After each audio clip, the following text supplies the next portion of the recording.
Good morning, student. Myself Pradhuman, your physics teacher for class 9 and 10 in Modern International School, Hiswa. Today I am going to solve some numericals related with electricity, related from Ohm's law also. Your first question is as shown in figure, that is a bulb of resistance 20 ohm is connected in circuit with a resistor as shown in figure, and draw a current of 0.1 ampere when connected with 5 volt battery. Find the resistance of the resistor.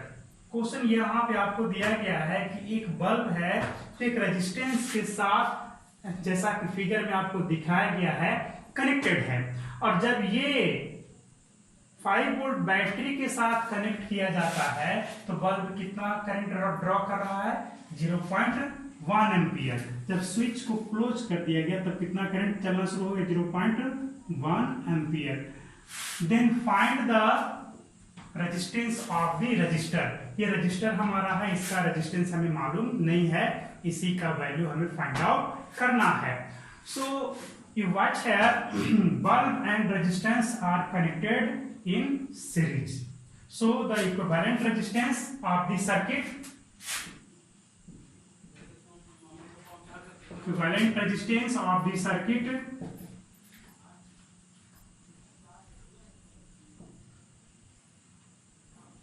is equal to 20 ohm plus R. This is the equivalent resistance of the circuit. Potential difference V equal to 5 volt. This is given. Current drawn from this battery I equal to 0.5 ampere. So you apply Ohm's law. V equal to IR. V equal to, you have given 5 volt, I equal to 0.5 ampere and R equal to 20 plus R. So when you solve this, solve this and get the result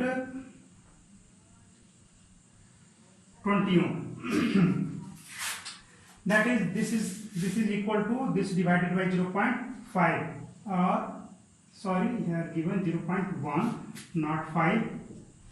5 divided by 0.1 equal to 20 plus R. Here 0. That is 50. So R equal to, this goes to this side, 50 minus 20 ohm, that is 30 ohm. This is the numericals, first numerical. Your next numerical is a current of 10 ampere flows through a wire for 10 seconds. Calculate the work done if potential difference across the wire is 15 volt, and also find the number of electron passed. So you have to give a resistance wire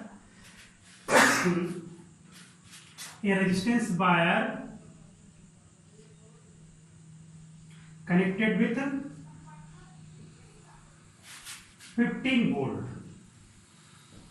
and draw a current of 10 ampere. इस wire से कितना current आपका जा रहा है? जैसा कि आपको क्वेश्चन में बोल दिया है कि current flows through a wire is 10 ampere for 10 second. Calculate the work done. Calculate the work done if potential difference is 15 volt, and also calculate the number of electron passed. So for work done you have to give an I equal to 10 ampere, V equal to 15 volt and T equal to 10 second. You know that Q equal to IT and W equal to Q into V. So you put the value of Q and V, that is Q equal to IT, W equal to I, T into V. I is equal to 10 ampere, time also 10, potential difference 15, that is 1500 joule. This is the amount of work done due to this current for 10 seconds. And Now you have to find out the number of electron passed. You know that Q equal to NE. Q equal to NE and Q equal to IT. This is from definition of current and this one is from quantization of charge. So NE is equal to IT. Here N is the number of electron. NE equal to I into T. So N equal to I into T by Q. Put the value of I.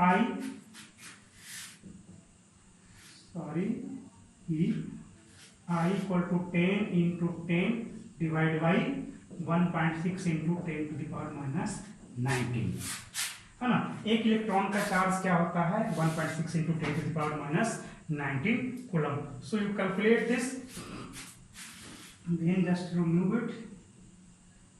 10 you divide by 16 408 point that is आपका आ गई 62.5. when it goes in upside, so result is 62.5 into 10 to the power 19 electron. आप और इस standard form में लिख सकते हैं. जब से एक इधर लाओगे तब क्या हो जाएगा आपका ये 20 हो जाएगा. 6.25 into 10 to the power 20 electron.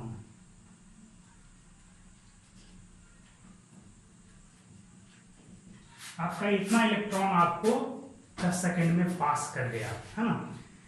कोई ज्यादा हार्ड प्रॉब्लम नहीं था ये, बहुत ही सिंपल था. Next numerical is what is the resistance of a metal wire of length 200 meter and area of cross section is 1.55 into 10 to the power minus 6 meter square. If the resistivity of the wire is 2.8 into 10 to the power minus 8 ohm meter, है ना. क्या कहा गया है कि एक resistance एक wire है जिसका लेंथ कितना है आपका, length of the wire is 200 metre and area of cross section, this area of cross section is given 1.55 into 10 to the power minus 6 meter square. And the resistivity of the material, resistivity that is rho equal to आपका 2.8 into 10 to the power minus 8 ohm meter. So find out the resistance of the conductor, है ना. इसका resistance, इस wire का resistance find out करना कैसे करेंगे, तो आपको पहले ही बताया जा चुका factor affecting the resistance of the conductor. This is directly proportional to length and inversely proportional to area of cross section, है ना. तो इस तरह से आप जानते हैं कि R equal to rho into L by A, ये पहले ही डिस्कस किया जा चुका है ना. ओम्स लॉ के बाद इसको डिस्कस किया गया है ना. तो R equal to rho into L by A, factor affecting the resistance of a conductor. यहाँ पर रो क्या है, रेजिस्टिविटी ऑफ द कंडक्टर.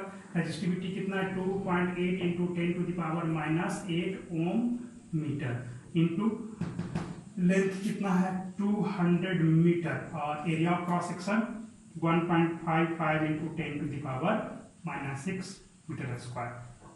ये मीटर स्क्वायर बन गया, कैंसल आउट. अब आपका जब आप इसे सोल्व करेंगे शायद आपका 3 पॉइंट समथिंग, इसका आंसर क्या है देख लिया जाए. शायद 3.613 ओम आएगा. आप कैलकुलेट करेंगे, सिर्फ आपको कैलकुलेशन करना और ज्यादा काम तो है नहीं, सिर्फ और सिर्फ कैलकुलेशन करना है. आप कर सकते हैं. यहाँ से देखो, ये इसको कैंसिल करोगे तो यहाँ पे 10 टू द पावर माइनस 2 बचेगा. इसका 2 जीरो आप कैंसिल कर दोगे तो ये कैंसिल हो गया. कितना बच गया, सिर्फ और सिर्फ 2.8 इंटू 2 डिवाइड बाई 1.55 ओम, है ना. सिर्फ और सिर्फ कैलकुलेशन करना है, आप कर सकते हैं, है ना.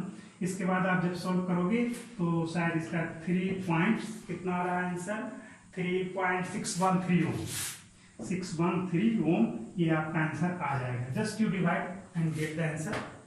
Your next problem is calculate the resistance of a copper wire of length 1000 meter and radius of the wire is 1 millimeter. If the resistivity of the wire is 1.72 into 10 to the power minus 8 ohm meter. You have to given length of the wire. You have to given length of the wire is 1000 meter and radius. What is given? Radius of the wire is 1 mm, 1 millimeter. So you have to find out the area of cross section. Area of cross section, that is 1 mm means 1 into 10 to the power minus 3 meter. Area of cross section, area of cross section equal to pi r square, because wire is in circular shape, so you can find 3 pi into 1 into 10 to the power minus 3 square meter square, so pi into 10 to the power minus 6 meter square. This is the area of cross section.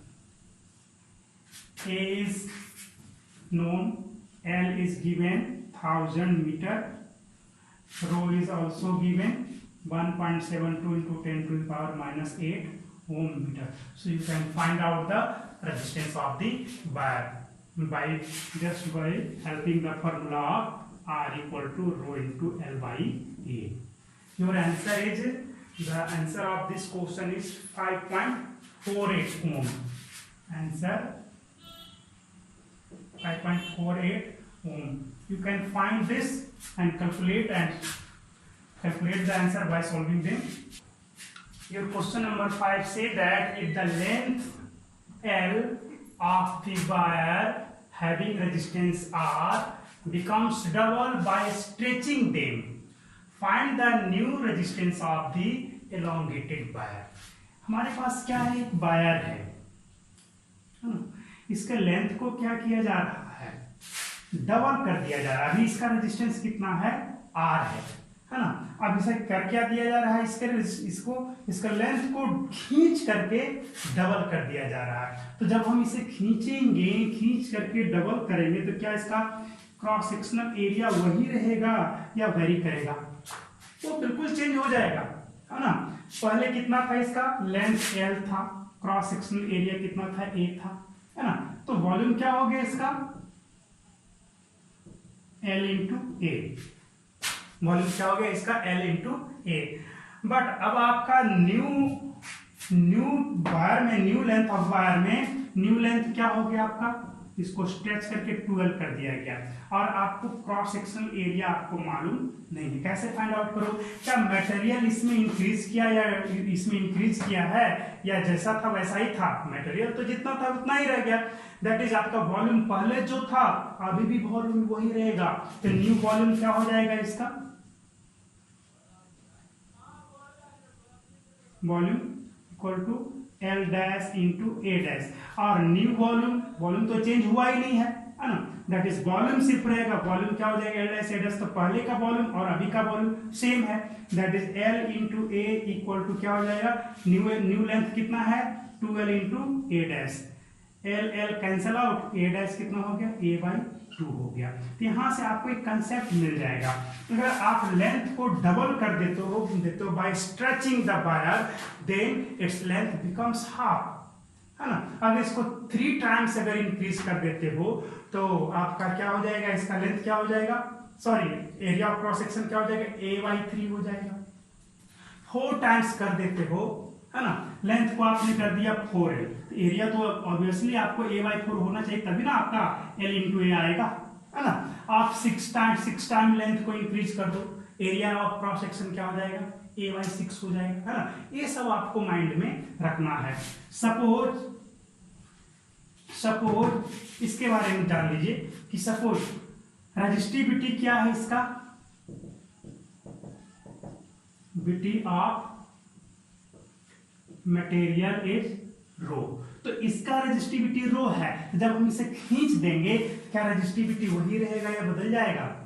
Resistivity तो material के ऊपर depend करता है. Material आपका वही रह गया तब तो रेजिस्टिविटी भी वही रहेगा. मटेरियल चेंज होगा तभी रेजिस्टिविटी चेंज होगा. यहाँ मटेरियल तो सेम रह रहा है ना, that is resistivity is never be changes. So you can apply the formula R equal to rho into L by A, है ना।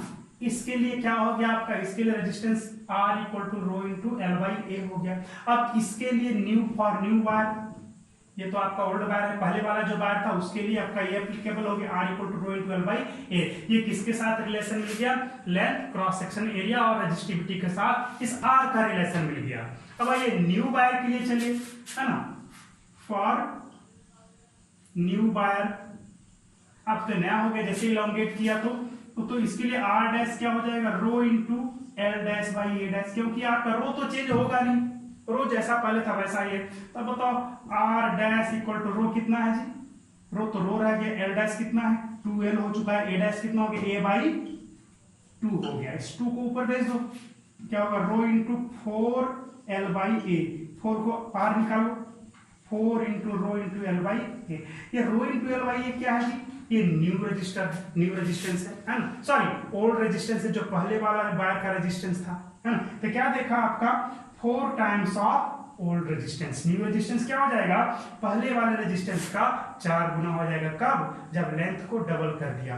अगर लेंथ को ट्रिपल कर दो तो स्क्वायर से आपका यहाँ पर क्या हो जाएगा 3L divide by A by 3, तो 3 ऊपर चले 3 3 जा 9, एक कंसेप्ट हो गया। अगर 3 टाइम्स आप लेंथ को इंक्रीज कर दे तो by stretching then the resistance increases by 9 times. If 4 times you increase the length by 4 times, then if you increase the length of 4 times, then new resistance increases by 16 times. So you can find the another problem of this type. Just I change here, becomes triple, है ना,